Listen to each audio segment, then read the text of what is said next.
Coucou les amis, j'espère que vous allez bien. Donc aujourd'hui, nouvelle vidéo. Vu que nous sommes le 15, donc nouveau vlog masse. Aujourd'hui, alors, donc pour commencer, bien évidemment, je vais vous faire voir mon calendrier de l'Avent. Ensuite, je vous lirai le mini poème de Victor Hugo. Donc voilà. Ensuite, donc, je vous ferai voir ma prochaine lecture de ce mois-ci. Voilà. Et puis, après, je vous parlerai aussi de mes autres lectures que j'ai l'intention de faire. Alors, pour commencer, donc, je vais vous faire voir donc, mon calendrier de l'Avent. Et nous allons ouvrir la case numéro 15. Alors, la 15, donc la 16, elle est là. Donc ça, comme ça pour demain, je le sais. Et la 15, elle est là. Voilà, ça commence à bien se vider. Alors, nous sommes le 15. N'empêche, qu'est-ce que ça passe vite. Oh là là, on est déjà le 15. On est mi-décembre. Ah, c'est un Toblerone noir. Voilà, c'est un Toblerone chocolat noir. Voilà. Donc maintenant, je vais vous lire le mini, mais alors vraiment tout petit, poème. Voilà, donc ça s'intitule, pardon, le titre s'intitule Le Temple et il n'y a que 1, 2, 3, 4 lignes. Attention, ça va aller vite. Moïse, pour l'autel, cherchait un statuaire. Dieu dit, il en faut 2. Et dans le sanctuaire conduisit Oliab avec Bélizel. L'un sculptait l'idéal et l'autre le réel. Voilà, c'est fini. Le prochain poème s'intitulera Bouse endormie. Et vous en aurez un petit peu plus. Il y a 2-3 pages en plus. Voilà. Donc voilà pour le petit poème, vraiment mini poème. Alors maintenant, donc je vais mettre mes petits bois de serre. Voilà. Et je vous annonce que j'ai enfin terminé donc le livre de Bess Cowan Erskine, Lockdown Abbey aux éditions J'ai lu. Alors, j'ai plutôt bien aimé, ça a été. Surtout la fin, il y a une scène qui est vraiment très rigolote. J'ai éclaté de rire. Quand j'ai lu cette scène, elle était vraiment... voilà, elle était unique. C'était vraiment une bonne scène. Par contre, au niveau de l'intrigue pour le meurtre d'Amish, donc le fils aîné de Lady Georgina, j'ai trouvé que c'était pas non plus l'intrigue de Guedin. La solution, elle n'était pas... voilà, ça m'a pas surprise plus que ça. C'était une bonne révélation, mais j'ai pas sauté au plafond voilà, en le découvrant. Mais dans l'ensemble, ça a été quand même une bonne lecture. Voilà, donc si vous aimez les huis clos, voilà, avec des histoires de famille aristocratiques dans les années 1930, c'est assez... j'ai plutôt bien aimé, voilà. La plume de l'autrice est très bonne, son histoire tient à peu près la route, même si ses personnages sont relativement détestables. Je trouve que l'histoire, tout est bien qui finit bien, on va dire. Voilà. Donc sinon, après cette lecture-là, j'ai l'intention ensuite de lire, donc vous savez, mon envie de lire un manga avant la fin de l'année. Donc j'avais acheté le livre La sorcière aux champignons, donc le tome 1 de l'autrice Tachibana Iguchi, voilà, aux éditions Glénat. Mais je me suis rendu compte en fait que je ne savais pas lire les mangas. Donc je sais que ça se lit à l'envers, donc de droite à gauche, ça, il n'y a pas de souci.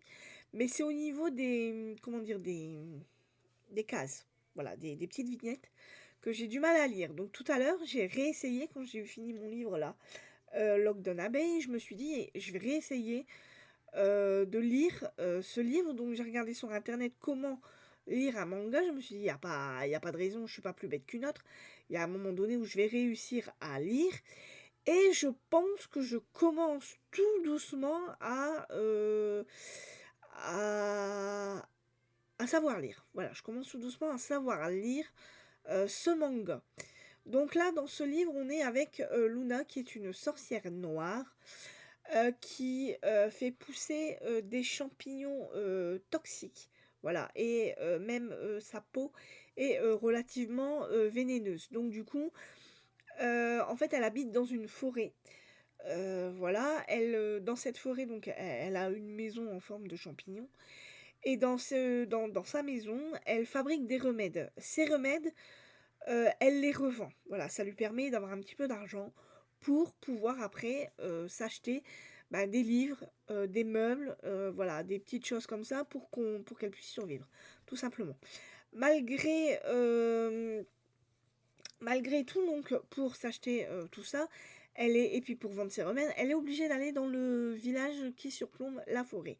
Le problème, c'est que dans ce village, les gens connaissent la sorcière noire et qu'ils en ont une peur bleue, vu que quand elle marche, en fait, on a des champignons donc, qui poussent au fur et à mesure qu'elle entre dans le village.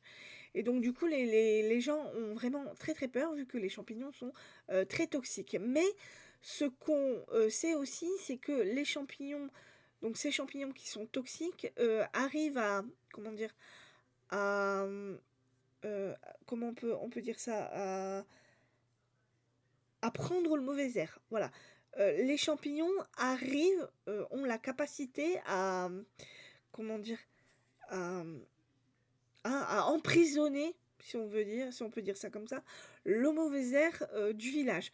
Ce qui fait que du coup, ça purifie l'air au final et ça aide les habitants à mieux vivre. Mais il y a tellement une mauvaise, comment dire, publicité vis-à-vis de ces sorcières noires que du coup, c'est assez compliqué pour Luna quand elle va dans le village. Voilà, les gens la fuient comme la peste. Et c'est vraiment bah, triste parce que déjà que Luna, on sent que c'est pas la mauvaise sorcière. Elle est assez timide, réservée, donc c'est assez compliqué pour elle. Mais bon, elle a tellement l'habitude que ça ne la dérange absolument pas. Voilà, alors il y a des gens qui sont assez contents de la voir, comme le libraire par exemple, ou bien alors attendez, il faut que je revoie le... Hop.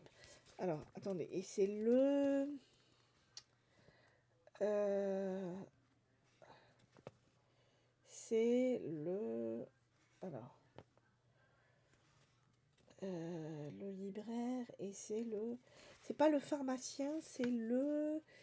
euh,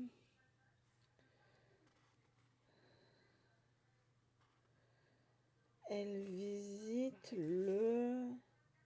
Bah, l'apothicaire, je crois, quelque chose comme ça. Si je ne me trompe pas. Oui, la pharmacie, voilà. Donc elle va dans cette pharmacie et il y a le pharmacien donc, qui est intéressé par ses remèdes et en fait il accepte de la recevoir dans sa pharmacie, mais lui il fait bien attention en mettant un masque, tout ça, et en lui demandant d'éviter de toucher à tout, vu qu'en fait quand elle touche les choses, des champignons poussent. Voilà. Ce qui fait que bah, le pharmacien a quand même peur d'elle, malgré tout. Mais ça n'empêche que il prend ses remèdes et il lui dit tout ce qu'il voudrait qu'elle fasse la prochaine fois qu'elle viendra au village. Donc en fait, il se sert d'elle. Parce que sans elle, je pense qu'il n'aurait pas droit à tous ses remèdes. Voilà, pareil pour le libraire. Il l'aime bien, mais on sent aussi que... voilà, en plus le libraire est assez spécial parce qu'il a... Alors, attendez, comment c'est marqué? Il a un esprit... attendez, c'est marqué qu'il a... je vais y arriver parce que je l'ai lu il n'y a pas longtemps. Il a un esprit... euh, alors, attendez, que je calcule.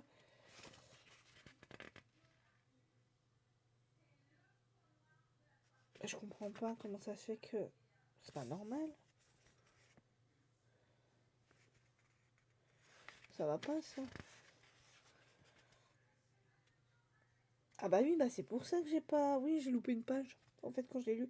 Donc en fait le libraire a une forme pas céleste mais une forme... il est moitié humain, moitié esprit je crois.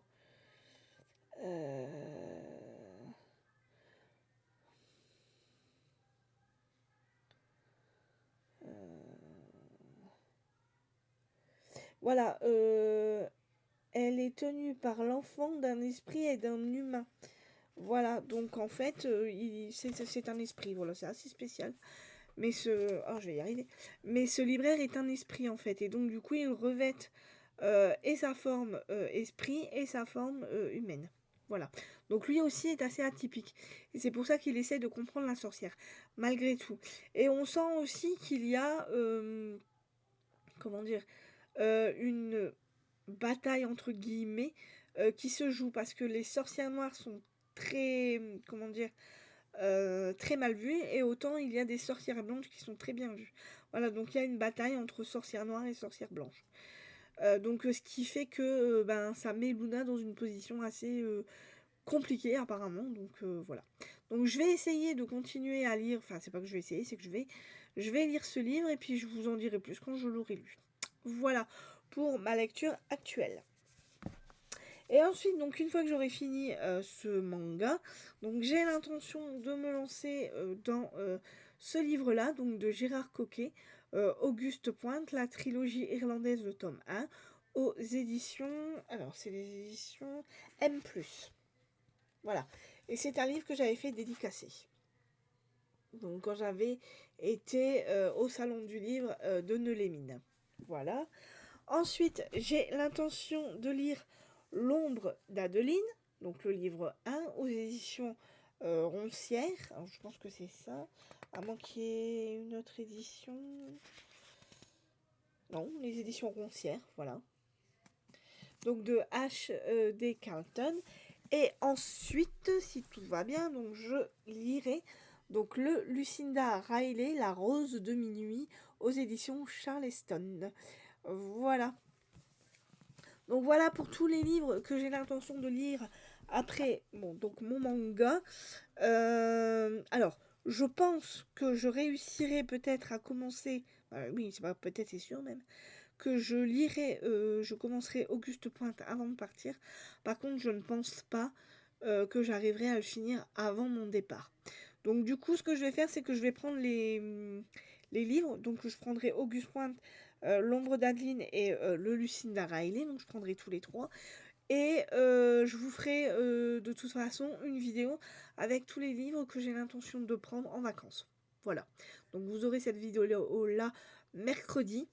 Ça sera ma dernière vidéo, mon dernier vlogmas.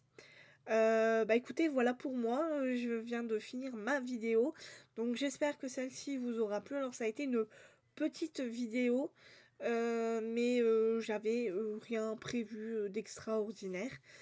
Ça a été bien que j'ai fini mon livre là, Lockdown Abbey, sinon je pense que je ne sais même pas ce que je vous aurais vraiment fait. Voilà. Donc, bah écoutez, j'espère que pour vous tout va bien, que vous passez un excellent dimanche, que vous avez d'excellentes lectures. Écoutez, moi je vous dis donc à demain pour une nouvelle vidéo. Donc lundi matin, je vais être occupée, donc je vous ferai ma vidéo le lundi après-midi. Normalement, je n'ai rien de prévu à part que ma mère va chez le médecin. Mais à part ça, il n'y a rien d'autre. Donc je pense que j'aurai le temps de vous faire au moins une vidéo voilà, dans l'après-midi et de vous la mettre en ligne. Il n'y a aucun souci là-dessus. Et après, donc, il ne restera plus que mardi et mercredi avant le grand départ de jeudi. Voilà. Bye bye tout le monde. Bon dimanche.